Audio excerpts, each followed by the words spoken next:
एक न एक दिन पेश होगा तूफाना के सामने, चल नहीं सकती किसी की कुछ कज़ा के सामने। एक न एक दिन पेश होगा तूफाना के सामने, चल नहीं सकती किसी की कुछ कज़ा के सामने।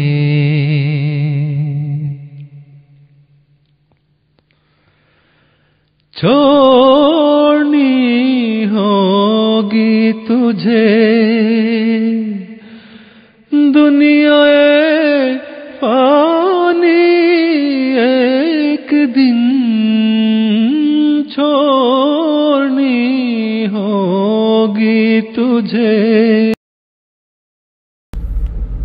अस्सलामुअलैकुम वरहमतुल्लाहि वबरकातुहू।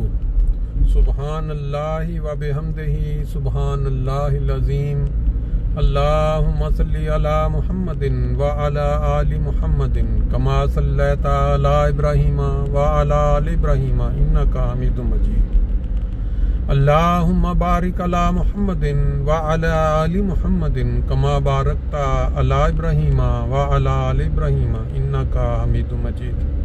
दोस्तों, आज 19 जुलाई 2025 और ये मनाजर आपके सामने फ्रैंकफर्ट जर्मनी के अंदर से एक सड़क जाती है रोजा लुक्समबर्ग स्ट्रीट, जो कि जा निकलती है बाद होमबुर्ग ओबर उर्जल वाली साइड पे।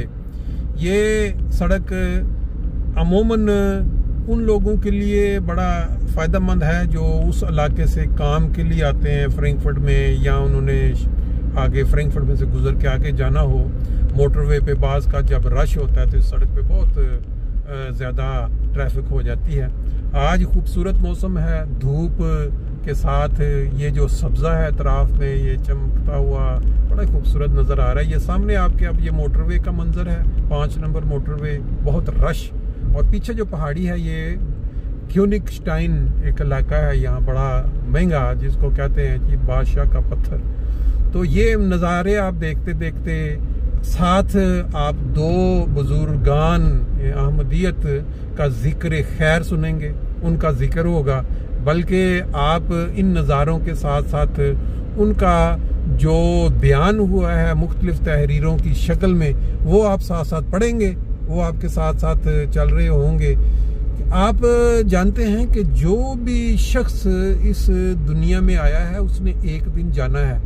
बाज़ लोग खिदमत दीन के साथ अपना नाम बना जाते हैं, बाज़ लोग जो हैं वो दुनियावी खिदमत, इंसानियत की खिदमत के साथ अपना नाम बना जाते हैं, और बाज़ लोग ऐसे भी होते हैं जिनका नाम ना इंसानी खिदमत के लिहाज से बड़ा मशहूर होता है, ना उन्होंने कोई खिदमत दीन में ऐसा नाम बनाया होता है जो आम लोगों के जिक्र में साथ जुड़ा होता है, बल्कि वो एक बहुत ही कमाल के इंसान होते हैं जो अपनी ज़िंदगी बाज़ असूलों के साथ गुजार के चले जाते हैं, जिनको अगर हम देखें या जायज़ा लें तो वो बहुत बड़ी खूबियां हैं जो आम इंसानों में नहीं पाई जाती।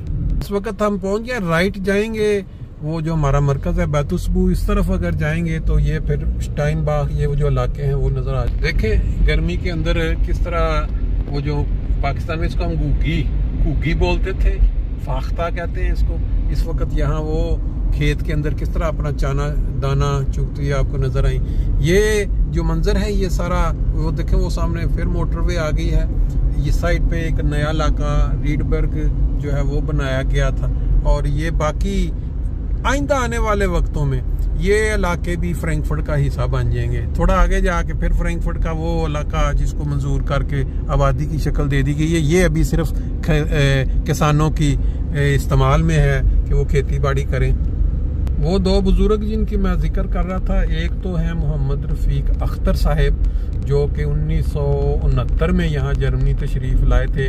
उनकी जो डिटेल है, उन्होंने कैसा यहाँ वक्त गुजारा, उनकी क्या यहाँ पे मसरूफियात रहीं, उनके बच्चों के मुतल्लिक़ जो डिटेल है वो आपको स्लाइड्स की शक्ल में साथ साथ मिलेगी। फिर इसी तरह आप वो एक बुजुर्ग हैं कनाडा में मुकीम थे, महमूद बाजवा साहब, जिनका ताल्लुक 33 जनूबी सरगोदा से था। उनके मुतल्लिक़ भी आज पता चला कि अल्लाह ताला के हुजूर वो हाजिर हो गए। ये डिटेल ज़्यादा जो है वो तो है मोहतरम रफीक अख्तर साहब से मुतल्लिका,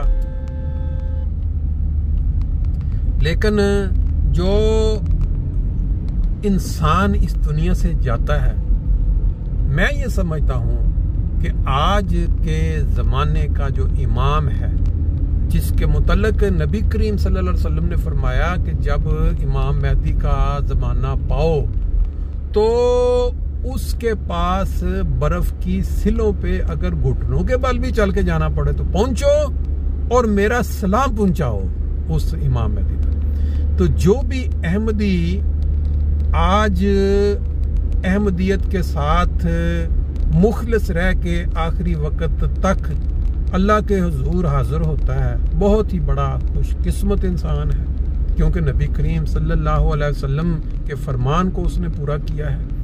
बाकी जो खूबियां हैं साथ के जमात की खिदमत की, फलां शोबे में या उसने जी फलां दुनियावी कामयाबी हासिल की, ये तो साथ बोनस में है। तो इन बुजुर्गान का जो जिक्र है वो आप ये मनाजर देखें, साथ साथ में आपको वो जो स्लाइड्स की शक्ल में आप उसको पढ़ें कि किस तरह अल्लाह ताला जो है वो लोगों को इज्जत देता है। जो रफ़ीक साहब हैं, इनकी जो औलाद है माशाल्लाह सारे के सारे बहुत आला तालीम याफ्ता हैं, और उन्होंने जो उनकी बेटी जिक्र कर रही थी कि एक ज़िंदगी का असूल बनाया था कि मेहनत करनी है, मेहनत करके ज़िंदगी की जो रोज़ी रोटी कमानी है, गवर्नमेंट से मदद की तरफ नहीं जाना। और ये चीज़ इस मुल्क में जिसने अपनाई है उसने कामयाबियाँ हासिल की हैं। अमेरिका कनाडा में तो थोड़े हालात ही डिफरेंट हैं, लेकिन यहाँ जर्मनी में रहते हुए अमूमन पुराने लोग, हाँ बाज़ औक़ात मजबूरी होती है, मजबूरी के अंदर बाज़ औक़ात लोगों को इक़दाम करना पड़ता है, हुकूमत की सहूलत से फ़ायदा उठाना पड़ता है। लेकिन दानिस्ता तौर पे वो उन्होंने बताया कि जी उन्होंने सारी ज़िंदगी जो है वो मेहनत करके और इस चीज़ से महफूज रह के उन्होंने गुजारी। ले जी अभी हम दाखिल हो गए हैं फ्रैंकफर्ट कालबाख में। ये एरिया वो जो नीडर इसका बना हुआ है ना, एक इंडस्ट्रियल एरिया, वो मस्त मैकडॉनल्ड के साथ, और हमारा जो मरकज़ है वहाँ उसका जो एक किनारा है वहाँ से हम एंटर हुए हैं यहाँ पे। ये इंडस्ट्रियल एरिया भी आप देखते जाएं साथ साथ, बाकी जिक्र जो है वो हम साथ साथ जिक्र खैर की शक्ल में, ताकि लोगों तक मालूमात पहुँचे कि जो बुजुर्गान दीन हैं जो आजकल वफात पा रहे हैं, उनका, उनके बच्चे या उनके सुनने वाले, उन तक एक तो हमारा ताज़ीती पैगाम भी पहुँच जाए। और ये सोशल मीडिया के इतने बड़े फ़वायद हैं, इतनी बड़ी सहूलत है कि इससे अगर इंसान इस्तेमाल में लाए तो इसके बहुत सारे फ़वायद से इस्तेफ़ादा किया जा सकता है। ये वो इंडस्ट्रियल एरिया है जिसका मैं जिक्र कर रहा था। आपको नज़र आ रही है कि यहाँ दोनों तरफ पे किस तरह गाड़ियाँ भी खड़ी हैं और पार्किंग हुई है बड़े बड़े ट्रकों की। अपना जो बाजवा साहब हैं कनाडा में जिनकी वफात हुई है, उनके जो कज़न सईद बाजवा साहब हैं, उन्होंने वो जो इतला शेयर किया है उसकी मैं आपके साथ आगे शेयरिंग कर दूंगा। लेकिन हमारे जो बुजुर्ग यहाँ जर्मनी में मेयरफेल्डन वाल्डोर्फ में रिहाइश पजीर थे, उनकी जो हालात ज़िंदगी या उन्होंने जो वक्त गुजारा बड़े शान के साथ, उसको जो तहरीर की शक्ल में स्लाइड्स हैं वो मैं भी ऐड कर दूंगा, ताकि जो दोस्त उनको पढ़ना चाहें और ज़्यादा मज़ीद जानना चाहें उनकी ज़िंदगी, उसके अंदर उनका जिक्र मौजूद है। उनकी जो बेटियां, उन्होंने बताया कि हमारे वालिद साहब जो हैं उन्होंने जब से यहाँ जर्मनी में आए हमें यही सबक सिखाया कि आपने मेहनत करनी है, आला तालीम हासिल करनी है।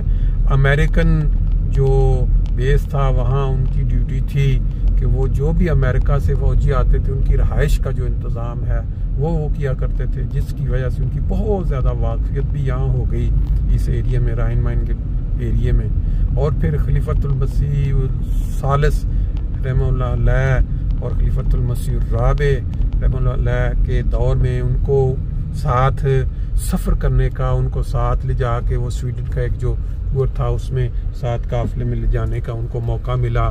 फिर उसमें ज़्यादा अरसा वो फ्रैंकफर्ट में तो सर 1 साल में कर रहे हैं। जब आए 1969 में तो फिर वो म्योरफेल्डन जाके रहाइश इख्तियार कर ली उन्होंने। उनके काफ़ी माशाल्लाह बड़ी फैमिली है और बता रही थी कि वो साइकिल चलाने का उनको शौक़ था, 40-50 किलोमीटर साइकिल चलाना डेली, और म्योरफेल्डन में बहुत सारे लोग उनको जानते हैं। बहरहाल ये ऐसी चीज़ें हैं जो आज के दौर में अच्छी सेहत के लिए ज़रूरी है, ताल्लुकात लोगों के साथ बनाने के लिए भी ज़रूरी है। अब हम पहुंच गए मैकडोनल्ड के सामने इंडस्ट्रियल एरिया से होते हुए, तो भी थोड़ी देर में मस्जिद में होंगे। तो बाकी आप ये स्लाइड्स की शक्ल में आप तक वो सारी इन्फॉर्मेशन पहुंच जाएगी। अल्लाह ताला उनके दर्जात, दोनों बुजुर्गान के दर्जात बुलंद करे, उनके लवाहिकीन को सब्र जमील अता करे। जाना तो हर इंसान ने है, लेकिन डिग्निटी और वकार के साथ जाना सबको नसीब नहीं होता।